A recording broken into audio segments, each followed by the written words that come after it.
अस्सलामुअलैकुम वरहमतुल्लाहि वबरकातुहू। डाकू एहसास प्रोग्राम का एहसास भी ना कर सके और कराची के इलाके गुलशन इकबाल में एहसास प्रोग्राम के दफ्तर पे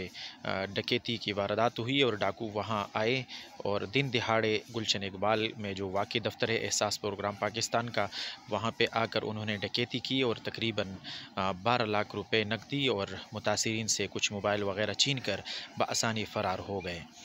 ये वाक़या कराची के इलाके गुलशन इकबाल में पेश आया, जहाँ पे एहसास प्रोग्राम के दफ्तर में दो मोटरसाइकिल सवार वहाँ पे आए और गन पॉइंट पे दिन दिहाड़े वहाँ से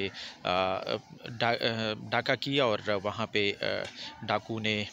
दफ्तर में जो मौजूद अमला था उससे 12 लाख रुपए लूट लिए और साथ साथ में वहाँ पे जितने भी मुतासिरीन थे उन मुतासिरीन से मोबाइल छीन कर वो वहाँ से बआसानी फ़रार हो गए और फ़रार होने में वो कामयाब हो गए। और